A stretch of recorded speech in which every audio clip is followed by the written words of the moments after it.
Hey, I'm Joe Smiles from Fat Loss S.O.S. Subscribe to my channel, like my videos. When you subscribe, you can get updated to notifications of my videos, which are unbiased, evidence-based on fitness, nutrition, health and fat loss. Join in the comments, make comments, whatever comments you like. So today I'm talking about how does fat stop the insulin from collecting your blood glucose from your blood.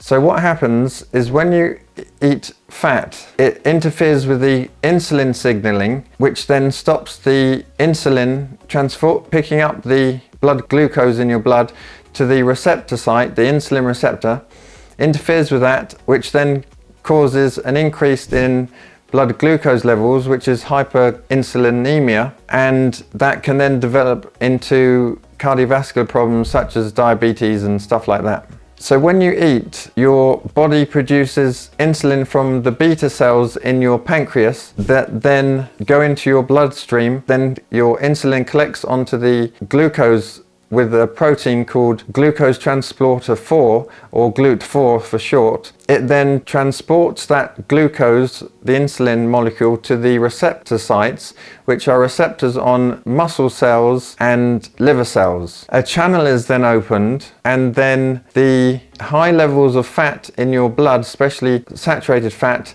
then blocks or causes a lock jam between the lock and the key of the insulin molecule and the receptor. This means that the insulin doesn't drop off the glucose to the muscle cells and the liver cells, and it gets dissolved back into the system by saturated fat. So the saturated fat releases diacylglycerol and ceramides, which are fatty, waxy molecules that toxic and toxic to the liver, and they're released and they interfere with the signaling of the insulin dropping off glucose into the muscle cells to be used in your everyday activity. So this process causes a variety of health problems like type 2 diabetes, cardiovascular disease, obesity and metabolic disorders. Unfortunately, the fatty acids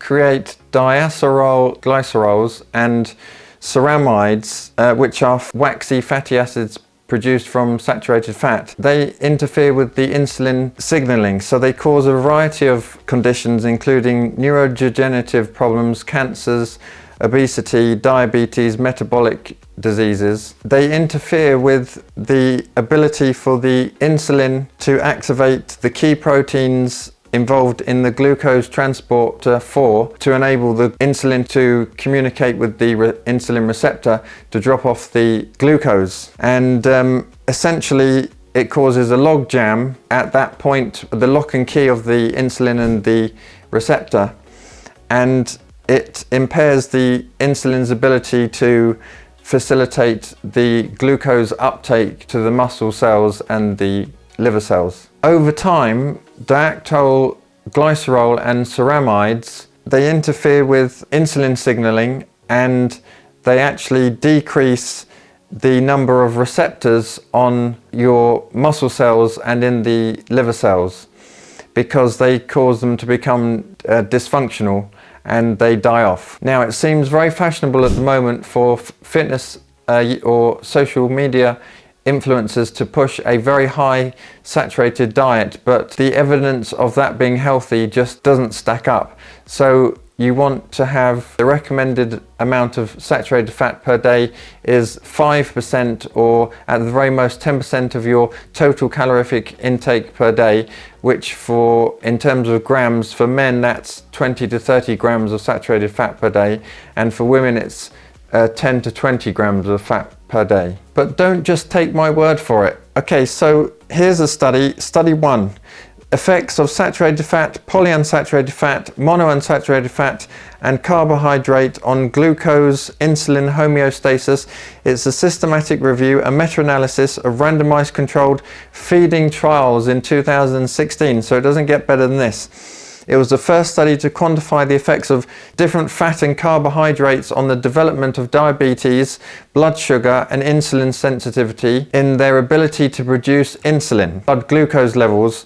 So HbA1c is a blood test you have where it's glycated hemoglobin, which is tests the amount of glucose over a number of months, 2 to 3 months, that attach themselves to your red blood cells, and that level should be under 6.5%.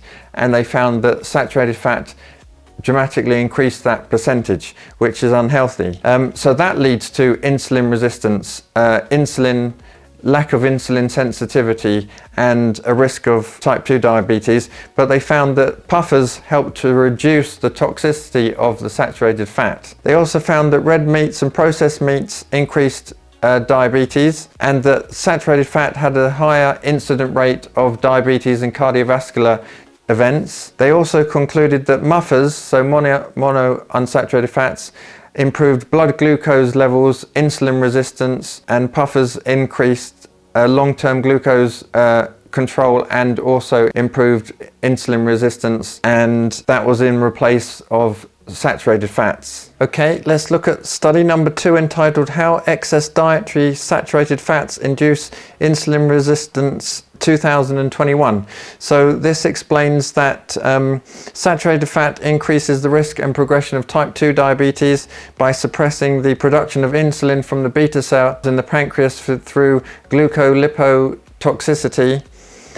This basically means an increase of fats and glucose in the liver.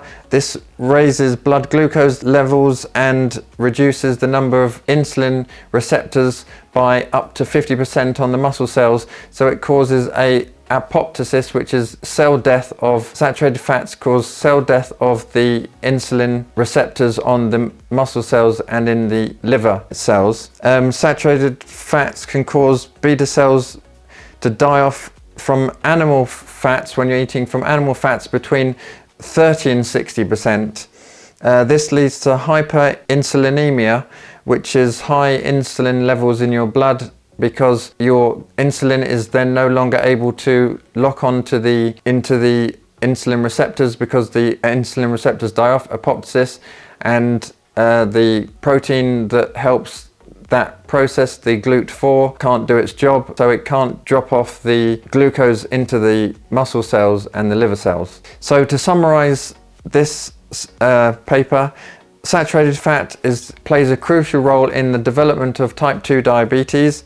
Reducing overall saturated fat is the best treatment for stopping the root cause of insulin resistance and type 2 diabetes. And lastly, we'll quickly look at study 3, entitled Saturated Fat More Metabolically Harmful to the Liver Than Unsaturated Fat or Sugar, 2018. So what they did with this study is they overfed, so surplus calories, 38 participants of saturated fat, unsaturated fat, and simple sugars for 3 weeks. They found that the saturated fat increased non-alcoholic fatty liver disease by more than 55% and unsaturated fat by 15%.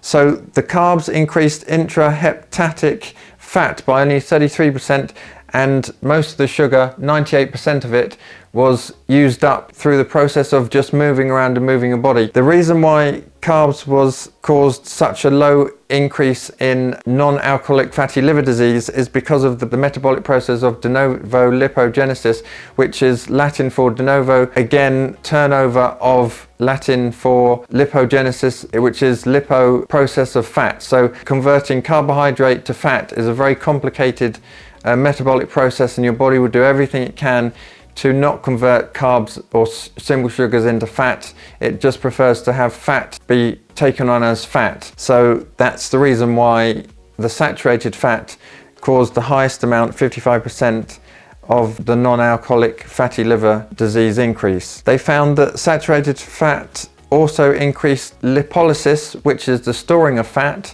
So when you eat fat in a calorie surplus like they did in this study, you just stored the fat, whereas when you ate unsaturated fat, it would cause less damage to the liver, and sugar would cause even less damage, because your body would naturally try and burn up that as much sugar as it can before it starts to convert it into fat through de novo lipogenesis. So they also found that saturated fat increased the greatest amount of intrahepatic fat, so the greatest amount of fat in the liver, which then causes insulin resistance, and the harmful ceramides, which I spoke about earlier, the waxy fats caused by saturated fat.